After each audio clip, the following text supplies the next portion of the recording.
future for our little Jill and our little Jan.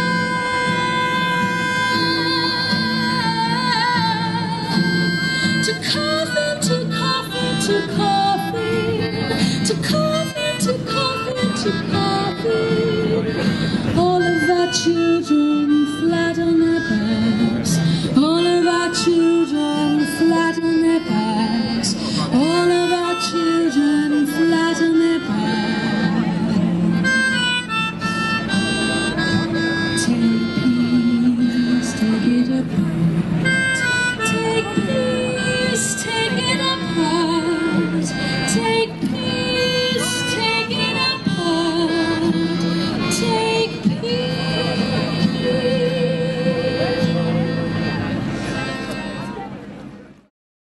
The first thing to do is to work out whether you believe that you're right to be in this at all.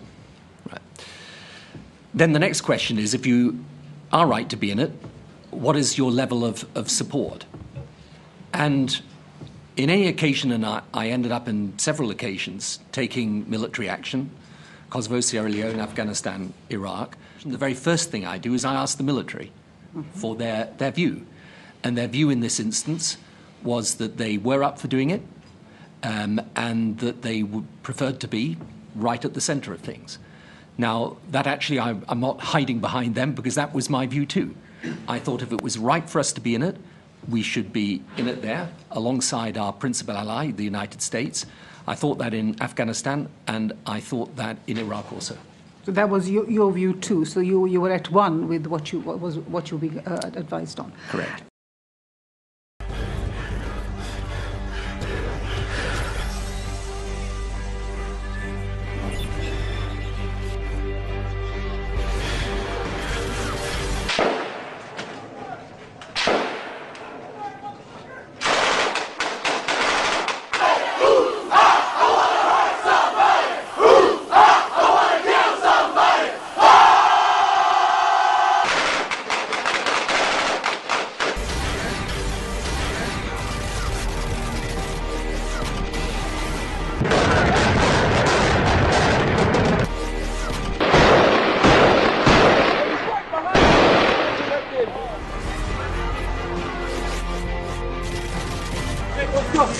Go, go, go, go.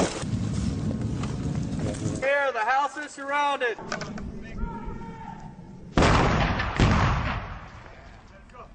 Send it. Retard? Yeah, fire it. I hadn't seen him down there.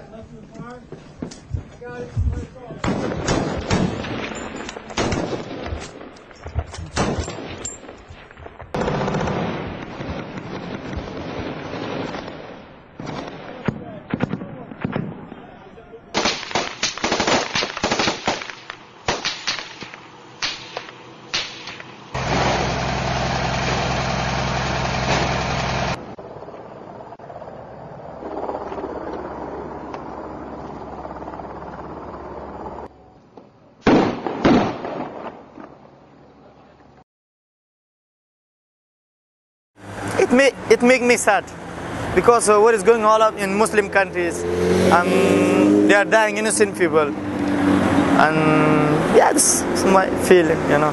My opinion on war is very ugly. War is an ugly thing. I've never been a big fan of war. I really don't know what there is in this world that is worth fighting and killing and dying for. The war is not necessary, it's not our affairs, and we are paying for it, and as students we're paying for it through the rising of our fees and our grants. The likeliness of getting a grant is going down as well, and that's all contributing to a war that isn't necessary to our country. I don't really see the point of war. I think war is essentially the extreme manifestation of greed. I don't know, I think people have just become so greedy and like just stupid. Yeah, stupid. They always want more, they can't just settle. I think war is not a good thing, it's not the best way to resolve any problem, but sometimes it's necessary.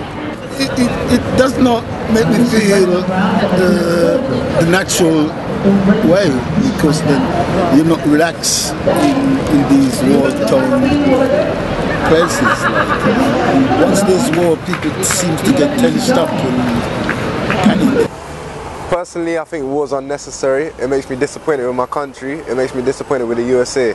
I think people like Obama, who claim to be peacekeepers, are the biggest warlords that we've ever had, and I'm disappointed in that. So I don't think war is necessary. But you ask my opinion, guys. Of course, I go agree to say anyone to the war field. Everyone will die. War makes me feel really angry and unfair because many innocent people are being killed every day just because of the 9/11 and 7/7. We have weapons to make ourselves feel safe. It's kind of a joke, you know. Well, we're waging war in order to create a peaceful world, you know. No, I just feel a bit upset about the whole thing because in, like, say for example, Afghanistan, a lot of people and small children, they're getting killed, their own people getting killed, and for what? At the end of the day, it's stupid. I think that the soldiers should pull away out of Afghanistan and come back here and look after their people here.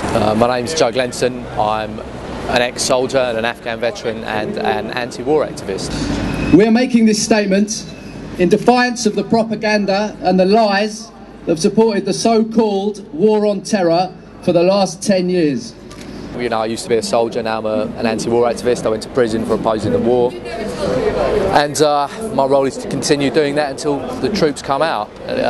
In terms of how I feel about it, I feel it's good that 10 years on there are this many people out here, that the anti-war movement is still healthy, and that we're still going. The war is being deliberately prolonged by those who have the power to end it.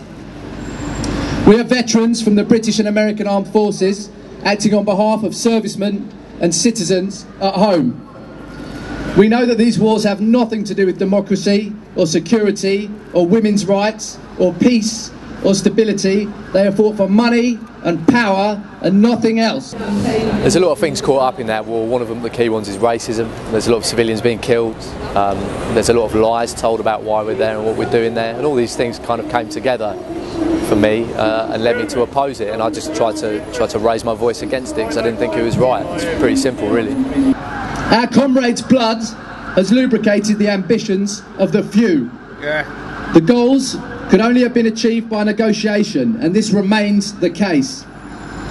We have seen and endured the suffering of the soldiers affected by these wars, and unlike those who send them to fight, we know these people at a human level. We have seen and regret the suffering of the innocent people in the countries involved.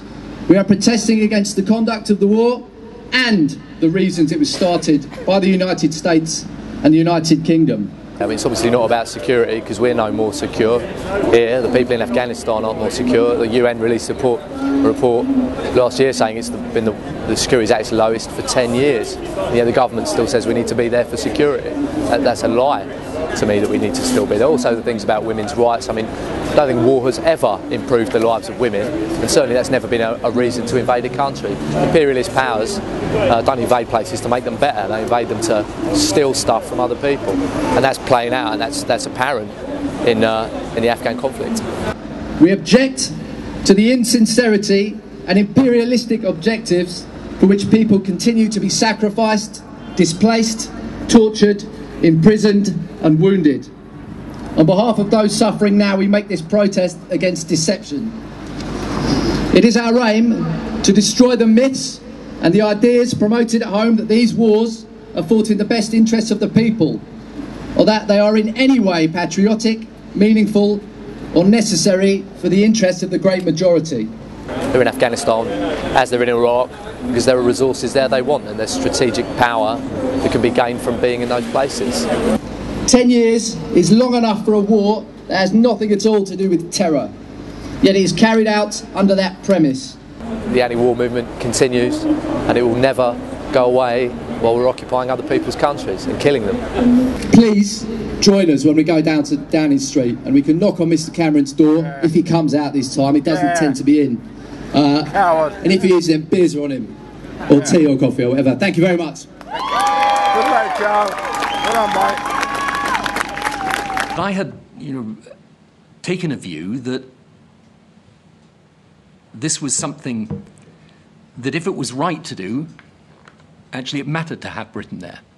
The whole weapons of mass destruction alibi or reasoning, it was pretty shallow and pretty obvious that it was false from the beginning.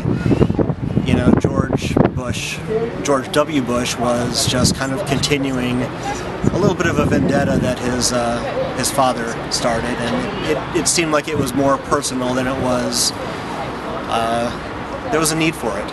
Our army going over there is just to take the natural resources like oil. When the war began, was more to do with petrol, oil, and the light was telling us was mass destruction. Petroleum is a key factor in the country. Without petroleum, basically they can't run stuff. It's just like electricity nowadays. Because cars, buses, that's private cars, buses, transportation is a key matter, especially in London. Yeah, even aeroplanes. So they all use a kind of petroleum, maybe kerosene, petrol. Just a bloody excuse to go to war. It wasn't an excuse. It was a fake war, and there's no justification. It was Bush's sore egos. Look, in Iraq they was said they have atom bomb. They attack Iraq. They wasn't have anything. Why they kill thousand people? They destroy one country. They destroy all of Iraq. Why? They told they have atom bomb. They wasn't have an atom bomb or something else. Who said that? The government and the newspapers said that. All we're doing there is causing more bloodshed. There's no reason for us to be there. It's all about money. They see a chance to make money and they go and claim it. Also want to say that basically after 9/11, people killed every day in Iraq and Afghanistan and Pakistan just because of 9/11, and it's actually more people killed than people who are killed in 9/11. And obviously I think they're not going there just to fight terrorism, they're only going there for oil and diamonds. Yeah, so that's the excuse to go to their country and invade them. Yes, people, this is low key, and right now I am at the anti-war assembly. Stop the war, organize this to basically unify opposition to the war.